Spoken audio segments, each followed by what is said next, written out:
Karoual, le journal, présentation Yannick Sommet. Au sommaire de cette nouvelle édition sur la radio Karoual. Façonner notre image et révolutionner notre vie est la vision voulue par le président du Faso, le capitaine Ibrahim Traoré, qui a reçu les lauréats de la dernière édition du FESPACO. Balance commerciale excédentaire en fin février, le Burkina Faso et son économie se portent bien. Plus de 838 milliards de francs CFA obtenus en exportant contre plus de 619 milliards de francs CFA obtenus en important. Le Mali a plus de succès en termes de palmarès, mais le terrain va décider, dit Oscar Barrow, coach des étalons cadets avant Mali-Burkina ce soir. On développe tous ces titres dans ce journal de midi. Bonjour à tous et merci de nous suivre à chaque instant. Les lauréats burkinabés de la dernière édition du Festival panafricain du cinéma de Ouagadougou, FESPACO, ont présenté leur trophée au capitaine Ibrahim Traoré hier lundi au palais de Koulouba. Le président du Faso a sollicité des cinéastes pour, dit-il, façonner notre image et révolutionner notre vie. L'essentiel de la rencontre cinéaste-président du Faso avec Ismaël Koufé. Félicitations pour les trophées, certes, mais comprenez que c'est une tâche énorme qu'on vient de vous confier encore à travers ça. Et moi, j'attends beaucoup de vous. Si les lauréats de la 29e édition du Festival panafricain du cinéma et de l'audiovisuel de Ouagadougou reçoivent les félicitations du président du Faso, c'est parce que le cinéma contribue à façonner l'homme. Le président du Faso, le capitaine Ibrahim Traoré. Que le cinéma contribue à façonner la mentalité, contribue à façonner l'homme. À travers le cinéma, certains vont vous faire croire une certaine puissance qu'ils ont, mais pourtant ce n'est pas le cas. À travers le cinéma, ils arrivent à s'imposer, à vous dominer. À travers le cinéma aussi, on a contribué à ternir l'image de l'homme noir à partir d'un moment. Pour le capitaine Ibrahim Traoré, le cinéma demeure aujourd'hui un atout pour le changement des mentalités de la jeunesse. Nous voulons changer la mentalité de notre jeunesse. Comment on le fait? La meilleure façon, c'est que le jeune assis devant son écran, qui suit un film, qu'il puisse apprendre des leçons de vie. Parce que nous avons des valeurs qu'on veut que les jeunes intègrent. Comment on peut les faire intégrer si ce n'est pas à travers le cinéma?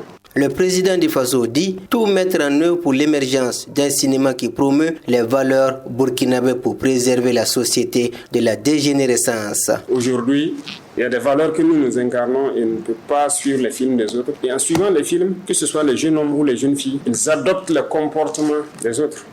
Et comme ça, on perd notre culture et on perd notre identité. Moi, je vous exhorte à nous aider à ramener notre identité sur la table pour que les jeunes puissent intégrer ça. Sinon, notre société va aller en décadence. Nous allons tout mettre en œuvre pour investir dans le cinéma, encourager le cinéma éducatif qui va faire ressortir vraiment nos valeurs. Afin que cet objectif de faire revivre les valeurs chères au pays des hommes intègres, le capitaine Ibrahim Traoré, chef de l'État burkinabé, appelle les cinéastes à la solidarité. Donc en tout cas, je compte sur vous et aussi que vous puissiez vous unir. Parce qu'une personne peut écrire un film, mais plusieurs personnes qui écrivent un film, chacun peut apporter des idées pour améliorer et qu'on puisse en tout cas unir la plupart de nos acteurs. On a beaucoup de techniciens aussi qui auraient quitté le Burkina, qui travaillent ailleurs. Je suis sûr que si on redynamise, ils vont revenir pour donner aussi leur touche à la partie technique. L'étalon d'or remporté par Dani Kouyaté est le signe que le cinéma est une vitrine par laquelle le Burkina peut montrer au monde entier ce que sont ses fils et ses filles et ce dont ils sont capables. Car avoir le monopole de la pensée, de l'imagination et de la créativité, c'est aussi une forme de reconquête de la souveraineté. La suite du journal, c'est à travers cette actualité de sécurité. À Ouagadougou, le ministère de la Sécurité a présenté hier lundi le bilan des cas d'accident de la circulation enregistrés au cours du mois de mars 2025. Sur la base des données consolidées par l'Office national de sécurité routière ONASER, on enregistre 1456 accidents. Des détails de ce bilan avec Fatmata Diko. Les cas d'accidents sont nombreux sur toute l'étendue du territoire national. Sur l'ensemble des régions du Burkina, on dénombre 1456 accidents reconnus officiellement. Ces accidents ont causé 99 décès et 1357 blessés sur toute l'étendue du territoire national. Dans le bilan, il ressort que la région du centre est la plus touchée avec 776 cas après celle des hauts-bassins qui enregistre 167 cas. La région du centre-ouest est aussi victime des cas d'accident avec 94 cas. Vu le nombre élevé des cas d'accident enregistrés, le ministère de la Sécurité appelle les usagers de la route à être prudents et à respecter le code de la route. Il invite les motocyclistes à porter systématiquement un casque de protection. Le ministère de la Sécurité demande aux piétons à être plus vigilants, surtout sur les voies principales. La sécurité routière concerne tout le monde et chacun doit s'engager pour réduire les cas d'accident, pour sauver des vies et faire de nos routes des espaces plus sûrs. Et on parle économie dans ce journal. Dans le mois de février 2025, le Burkina Faso enregistre une balance excédente. Plus de 838 milliards de francs CFA de biens et 619 milliards de francs CFA de biens importés avec une balance commerciale excédentaire. Et c'est ce qu'indique la Direction générale de l'économie et de la planification dans sa note conjoncture économique de mars 2025. L'excédent représente plus de 218 milliards de francs CFA en progression de 234 milliards de francs CFA par rapport à la même période en 2024. Et nous avons des détails avec Mamoudou Diallo. En février 2025, les exportations totales de biens se chiffrent à 838 milliards de francs CFA, en hausse de 50% au rythme annuel. C'est la Direction générale de l'économie et de la planification qui donne l'information dans une note qui concerne le mois de mars 2025. La DGP explique que cette hausse est en lien avec la vente d'or brut qui équivaut à plus de 85% et par celle des graines oléagineux ainsi que d'autres graines de coton, d'arachide et de karité qui s'affichent à plus de 46%. Quant à la vente du coton, elle est en chute de 58% comparativement à sa valeur il y a un an. La forte augmentation de la vente d'or brut résulte aussi bien que l'augmentation au cours de l'once d'or que la quantité produite. Toujours selon cette note, les produits primaires comme le riz, le maïs, le lait constituent le deuxième poste d'exportation avec une forte part de plus de 9% de la valeur totale des exportations, alors que les produits transformés ne représentent que 2% de la valeur totale des exportations. Les importations de biens se situent à plus de 600 milliards de francs CFA à la fin du mois de février 2025, en augmentation de 40% par rapport à fin février 2024, renseigne toujours la note de la conjoncture économique dans laquelle on révèle que cette hausse est principalement attribuable à l'acquisition des machines électriques qui équivaut à plus de 56%, de fer, de la fonte, de l'acier à plus de 33% et de machines mécaniques à plus de 18%. Les importations de biens sont dominées par les biens de consommation avec une part importante de 5%, alors que les biens d'équipement représentent 18,9% de la valeur des importations. Au mois de février 2025, les exportations des biens ont été supérieures aux importations avec une balance commerciale affichant un excédent de plus de 200 milliards de francs CFA en progression de 234 milliards de francs CFA par rapport à la même période en 2024. Et on en arrive aux actualités internationales dans cette édition. En prélude aux assises nationales prévues débuter le 16 avril au Mali, les partis politiques font face à une menace de dissolution. Pendant qu'au Sénégal, le chef du gouvernement Ousmane Sonko a relancé le débat sur la question du franc CFA le 14 avril 2025 devant la représentation nationale. Développement avec Aruna Maïga.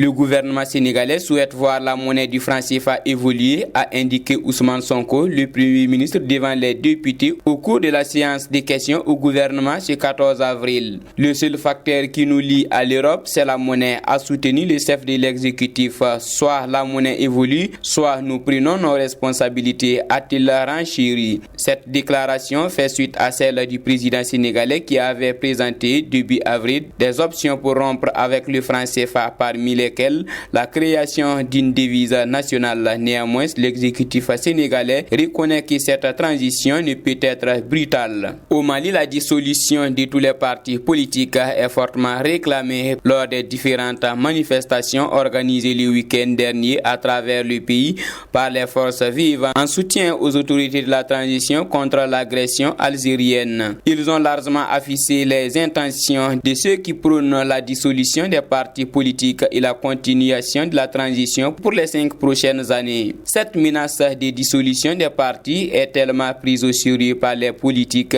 que plusieurs réunions ont été tenues par les chefs des partis pendant le week-end. La classe politique craint que le gouvernement ne fasse une relecture de la loi numéro 05047 du 5 août 2005 portant charte des partis politiques en République du Mali pour annoncer la dissolution. Notons que les assises au Mali débutent ce mercredi 16 avril 2025 dans les régions du district de Bamako et le 29 avril 2025 pour la phase nationale. Les chefs des partis politiques se mobilisent aussi pour l'occasion pour faire valider leurs propositions au gouvernement. Foot, basket, handball, judo, cyclisme, le sport.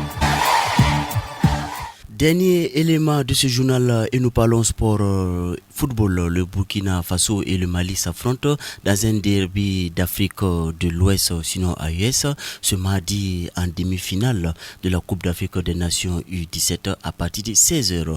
L'autre opposition de la journée, c'est le choc des 2 meilleures attaques de la compétition. Le Maroc affronte la Côte d'Ivoire à partir de 19h. Commenté d'avant-match avec Amadouli. Alors qu'elles ont échoué au même stade lors de l'édition précédente, cette affiche verra l'une des 2 équipes prendre sa revanche cette fois. Il s'agit du remake de la petite finale il y a 2 ans au terme de laquelle les étalons s'étaient imposés 2-1.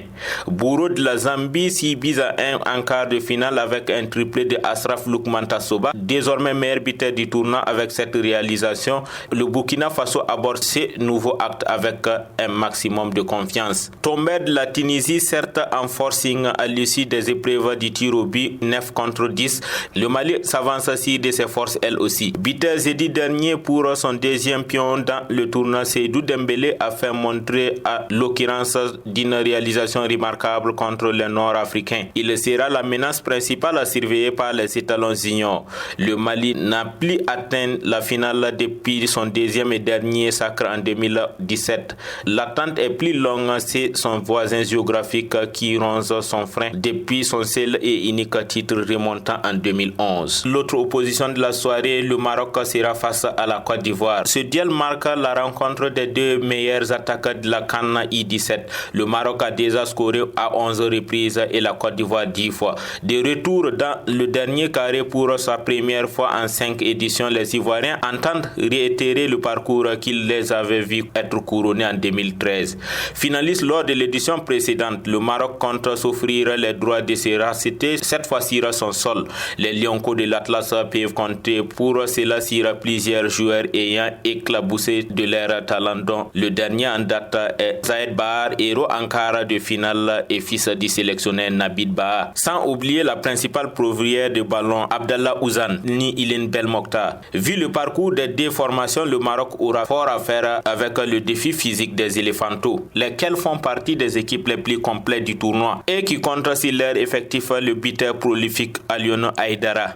Mieux face à la défense impréméable du Sénégal en cas, le joueur de Mayence aura des opportunités face aux Marocains qui seront portés vers l'avant. A noter que la dernière opposition en amical certes avait tourné en faveur des Ivoiriens, victoire 2-0 le 9 septembre passé.